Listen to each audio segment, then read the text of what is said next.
Introduction to Law. Law and Jurisprudence Program, Spring Semester 2015, Dr. Peter Baxter. Well, this lecture will deal with probably my favorite topic out of all in law, and that is the topic of tort law. Tort law is the civil wrong, not the criminal wrong, even though many of the torts, as you will see, look a lot like crimes. They are not. They are civil problems, not criminal ones. And you'll see the reason why we could divide the world to any wrongdoing by an individual that causes injury into a civil wrongdoing or a criminal wrongdoing. Now, like with all my lecture subjects, we have to have a general overview. We have to look at tort law and give it a massive overview. And how we do this is to divide it up into three categories. The three categories of tort, first of all, involve intentional tort. Now, these are the ones that look most like crimes. The focus here in intentional tort is on the intent of the tortfeasor, meaning the wrongdoer, the libelous person, the tortfeasor, and what is known as the prima facie showing of the tort. Prima facie literally comes from the Latin meaning first face, and what it means is the basic elements of the tort. So as we go to intentional tort, I will break them down further into types of tort and what you need to show for each of these torts to exist. In other words, what are the critical elements? What are the prima facie showing of the tort? The second general category is the one that most people think of as tort, and that's negligence or negligent tort. Most people don't look at intentional tort as a tort. They confuse it with crime. But a negligent tort, the focus is on the tortfeasor's duty of care, what the tortfeasor should have done, and we use the famous reasonable person standard, meaning what should the reasonable person have done given the same circumstances as the wrongdoer. The final general category of tort is strict liability tort. Here, the concept is that the facts speak for themselves. There's no need to show intent, nor the tortfeasor's duty of care. If harm occurred, if the tort occurred, you are liable. You are strictly liable. And there is a narrow range of behavior that falls under this third strict liability tort standard. Basically, dog bites, dynamite production, product liability, and the like. And we'll look into this a little bit more as we go along. Now let's look first of all at some of the laws of tort generally. So this is part one. And the first general question or concern in tort law is who caused the harm or damage. It has to be caused by a human being or a group of human beings. If it's out of the control of any one person or persons, and if it's out of control of any one person or persons, it's considered an act of God. And you cannot sue God. She would get very upset. Or he. But you have to find a person or persons, including corporations, that caused the harm or damage. If you get struck by lightning, and that's all you know, you got struck by lightning, you can't sue God. Okay. One other aspect here is what's known as proximate cause. And this comes from the case of Palsgraf versus New York Central Railroad. I'm not going to talk too much about Palsgraf because I think it would be best we do it together. I show you proximate cause together. Okay? Proximate cause is also known as legal cause, meaning cause that's seen as caused by the law. Now, if I go up and strike you, that's not legal cause, that's actual cause. I struck you. But, say for instance, I struck someone loosening a tooth. that goes flying through the air and takes out your eye. That would be considered proximate cause. A causes B, which in turn causes C. And by operation of the law, A thus caused C. Okay? And the famous test here with proximate cause, it's what's known as the but-for test. You go to the ultimate result and you ask yourself, would this have occurred but for something else? And you could trace it back proximately to the ultimate, the first cause. So, I'm driving with great speed at night on dark, icy roads. I come around a turn. I'm blinded by the lights of an approaching car who didn't have their high beams on. I lose control on the icy surface, smash into the other person's car. The other person's car would not have been hit but for my careless driving. My careless driving is indicated by the fact that, one, they weren't using their high beams, and two, I was using excessive speed on icy roads. So, who's to blame? I am, the one driving the car at excessive speeds on icy and darkened roads.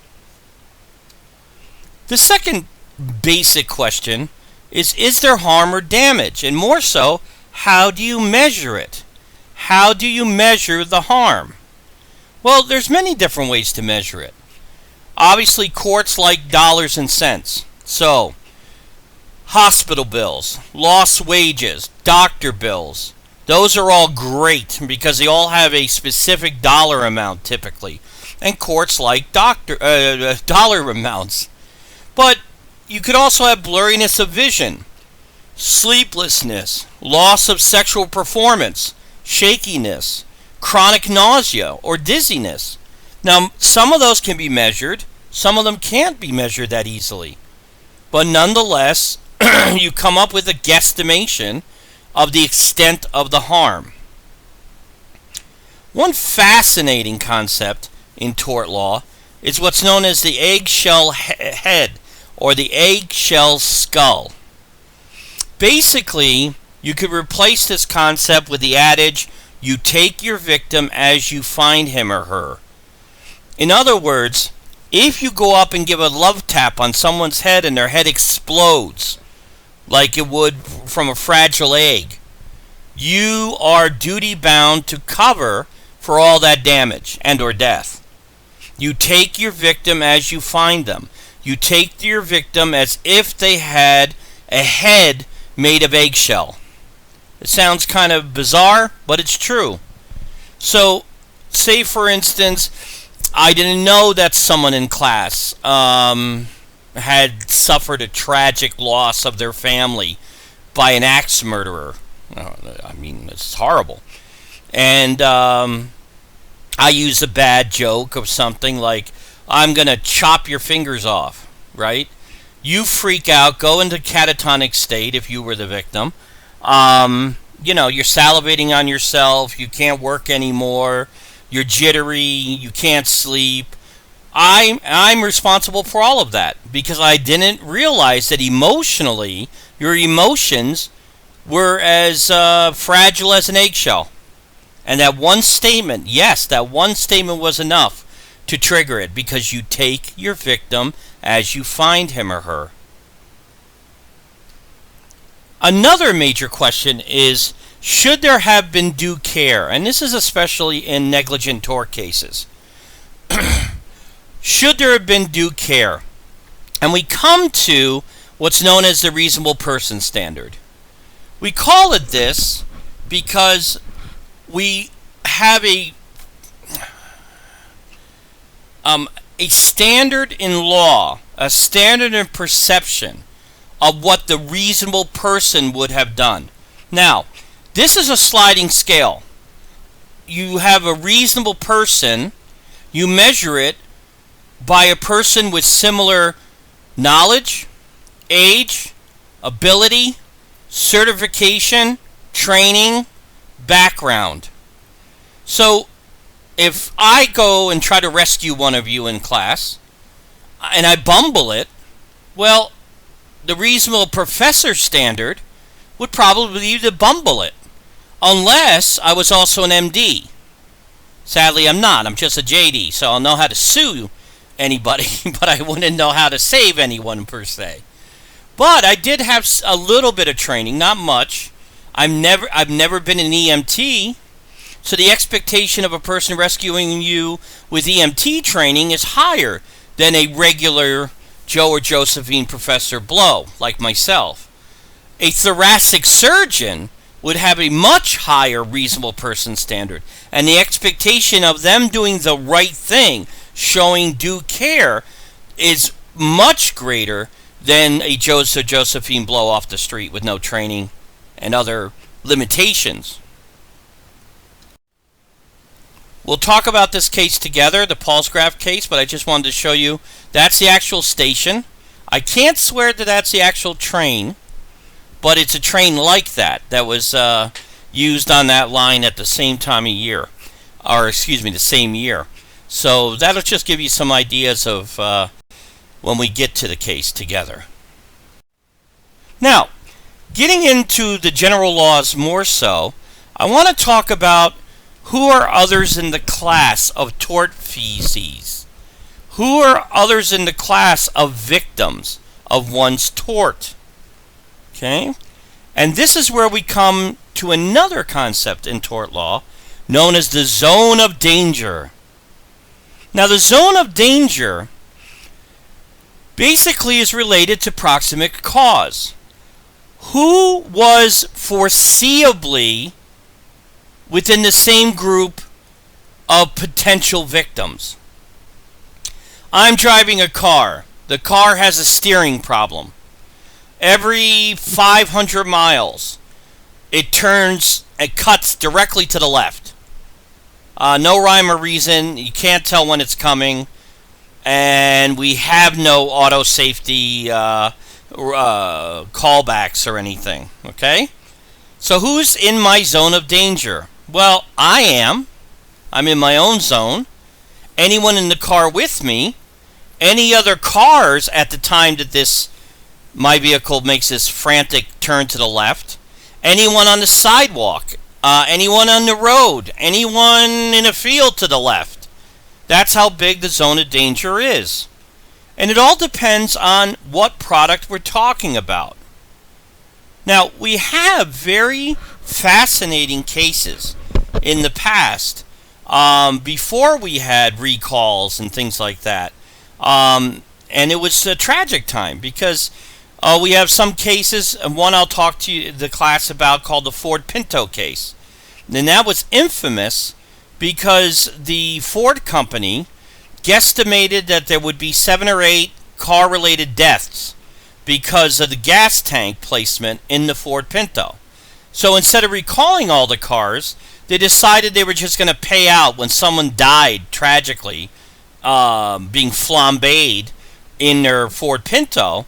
They would just pay out, and they guesstimated in the price of the car, right, the potentiality of them facing tort litigation. Instead of coming out and saying, listen, we got a problem, we got to recall the vehicles and replace the bladder in between the gas tank and the back bumper. Well, that's where class action suits become very useful. And punitive damages. We talked a little bit about punitive damages. Do we want people in the marketplace? The answer is yes. Do we want corporations in the marketplace? Yes. Do we want them to act safely? The answer is yes. Will there be problems at times? Yes. But if the company knows there's going to be problems and tries to factor in a diminishment of their responsibility to face these dangers, then punitive damages is the only correct response to such a company. One other aspect within the class is we look at the marketplace. This is why tort law, unlike every other area of law, is truly an American area of law. Matter of fact, in common law, they didn't really have tort. They had a concept of violation of contract, a concept in the common law of contract breach, but they didn't have a concept of tort law. It's the Americans, starting in the 1885, 1890, and thereafter. We really enjoy tort law. We really practice tort law. Now, why do we look at the marketplace? Well, over time, we want product safety to improve. So, in product liability cases, to see if the product was in fact dangerous, we look to the marketplace. We ask ourselves, if we have 5 producers of this product, how many of them put in the additional safety specs that one would expect now? In other words, the marketplace changes over time. It hopefully moves towards a safer product lineup, that products over time become safer. And the famous case here, in my memory, is the bass boat. Yes, the bass boat. What do you have in a bass boat? Well, hopefully, eventually, at the end of the day, you have bass. But you have rods and reels and bait and lures. And you have beer. Lots of beer. Bass fishermen are renowned beer drinkers. And what happened is many times the bass fisherman, when he was done or she was done for the day, and pulled up the anchor, starting the engine and pulled up the anchor, he or she would fall out of the boat. The boat would make one big turn, one big circle, come back and knock the bass fisherman out, drowning him or her. So they added what was known as a dead man switch on the tiller.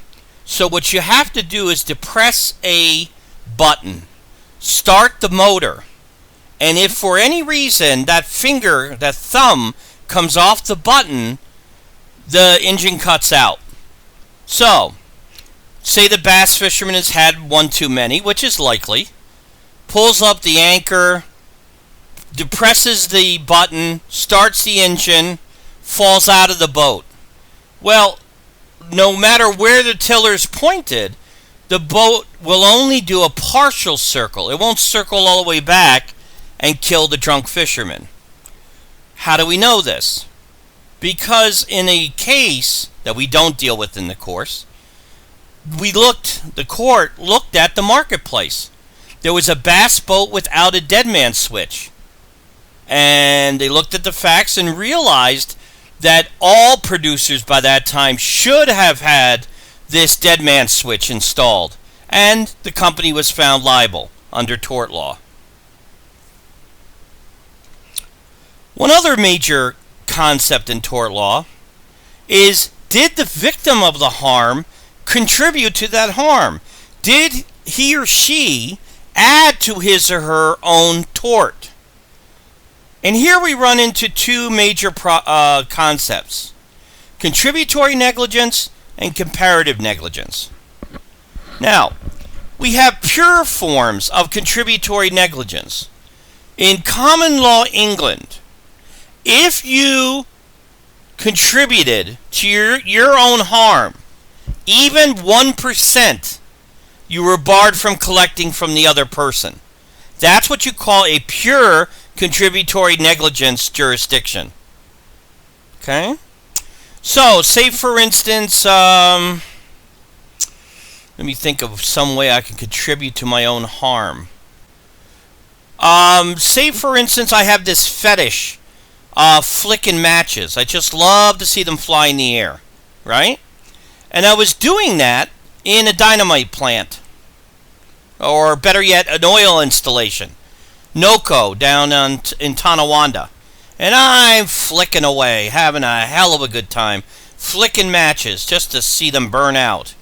Well, this one flick actually hit a pipeline or something, exploded, and Tonawanda is no more, including me. Last we were seen, we were plummeting towards, or not plummeting, flying towards the moon. Okay?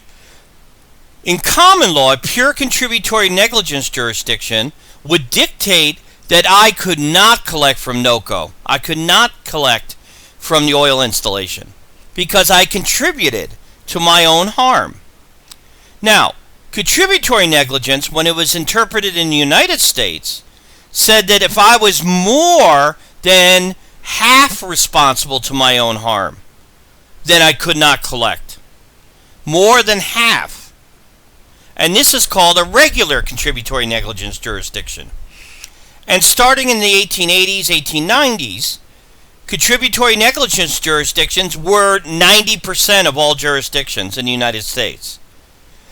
Slowly over time, states and municipalities, counties have moved from a contributory negligence jurisdiction to a comparative one. Now the numbers are roughly 75% of all jurisdictions are comparative. 25% are contributory. Still, none of them are pure contributory. That's gone with English common law. But what the hell, then, is a comparative negligence jurisdiction? This is where the court guesstimates the percentage of harm contribution. Say, for instance, a repairman didn't seal the pipeline in the oil installation, and NOCO was 20% responsible. The pipe fitter was considered 30% responsible. But me flicking matches were in a posted area that said no open flames, please. I'm 50% negligent to my own harm. That's what you call comparative negligence. And the reason why you will see comparative negligence, you look at percentages. If you see the court deciding by percentages, you know that you're in a comparative negligence jurisdiction. So, I wanted to sue NOCO for $1 million. I couldn't. The best I could ever get is $500,000 because I'm 50% responsible to for my own harm. Now, the final concept I want to talk about before getting into intentional tort is the notion of risk spreading. This is not a legal concern. It's otherwise known as the deep pocket. Okay? It is not a legal concern. It is a practical concern if you're an attorney representing somebody, but this is how it works. Say I did something to you in the classroom. Well, suing me is almost like taking blood from a rock. It would make sense to sue me and the university since I am a representative of said university. In other words, trace the liability back to someone or group that has money. Okay? So you could sue me, but you could also jointly sue the university. And that's where the deep pocket is. So you're spreading the risk back to someone who could pay for it. Sounds very slimy, and it is. It's reptilian. It's how lawyers get a bad reputation, where they keep suing for no rhyme or reason, no legal cause, back to someone else if they have money. So it's not a legal concern, it's a practical concern for lawyers in tort law.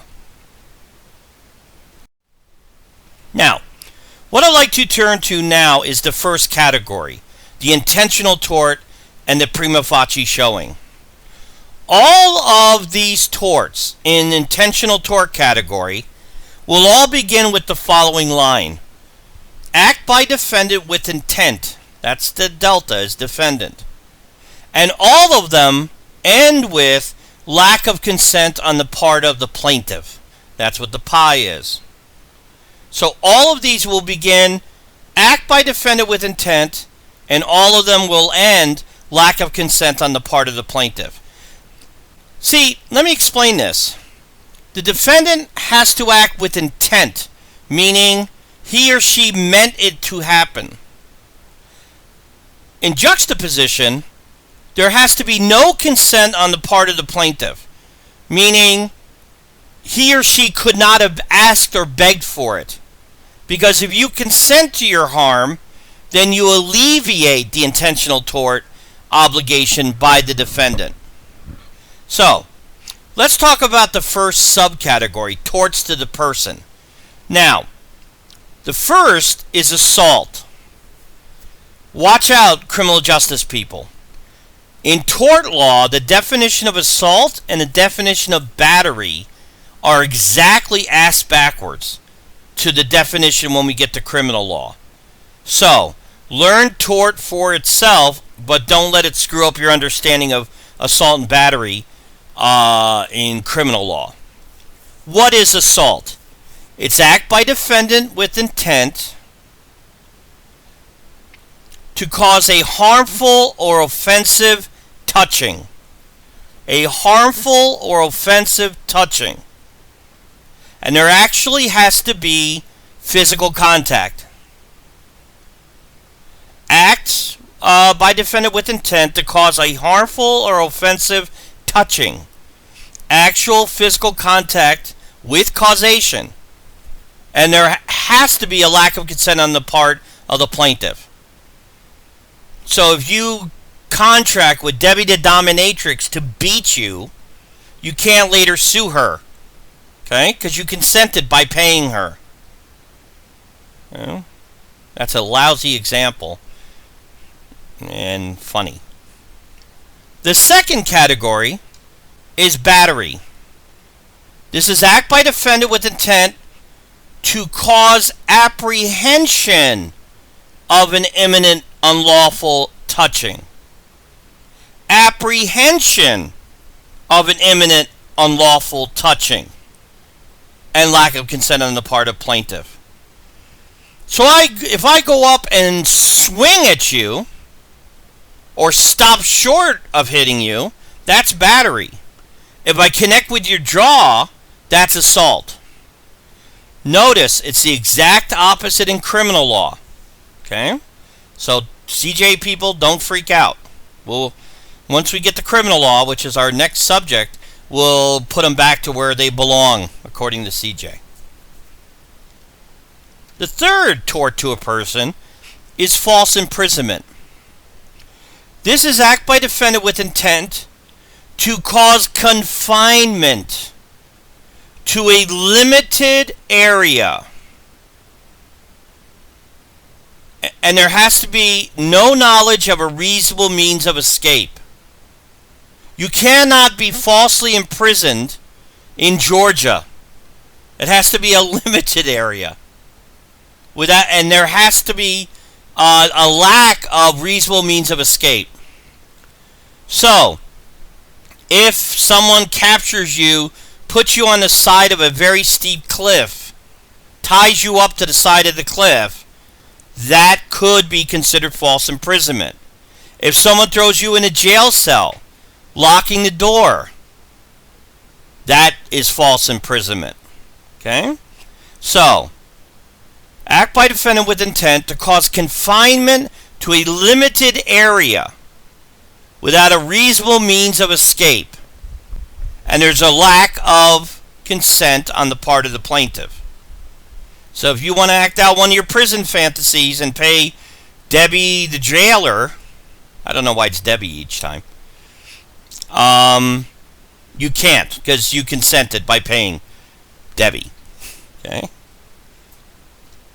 Here's a good one. Here's a really fun one. Infliction of mental or emotional distress. This is act by defendant with extreme and outrageous conduct. Now, with infliction of mental or emotional distress, words alone can suffice. Words alone can harm. As we say in civil liberties law, you cannot unring the bell. In other words, once the statement has been made, the harm occurs instantaneously. So, extreme and outrageous conduct with the intent to cause severe emotional distress. And there's lack of consent on the part of the defendant. So if I was to say student X in class is a slut, okay? Well, some people are bucking for slut, but say student X isn't bucking for slut. Notice I'm saying bucking for. Okay? In other words, that could harm the person. And if I go on the rest of the class period, the rest of the week, and apologize saying, you're not a slut, you're not a slut, I should never have said you were a slut, you, the listening audience, could go back to your room going, you know something? He wouldn't have said he or she's a slut if there wasn't a reason. Right? So what is harmed here is your reputation. And that's of value, obviously. Enter defamation. This is act by defendant with intent to issue a defamatory statement. In other words, issue a statement known to be false by the defendant and published to a third party. Published, it doesn't mean printed. It could be spoken. It could be put on a billboard. In other words, disseminated. Act by defendant with intent to issue or disseminate a falsehood known false by the defendant and issued to some third party to cause the plaintiff damage to his or her reputation or livelihood or whatever. That's defamation. And we don't have to get into the nuances. Defamation is spoken. Libel is written. On and on and on. For our purpose, defamation and libel are the same for our purposes. Now we have an even more peculiar one. And that's invasion of privacy. This is act by defendant with intent to intrude into the plaintiff's private life, gaining information and disseminating it in a false light so as to damage the reputation of the plaintiff.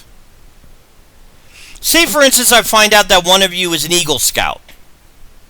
And instead of me saying, this weekend you're going to a jamboree with other young scouts, and you're going to sleep in tents, and you're going to learn all sorts of wonderful ways to earn patches.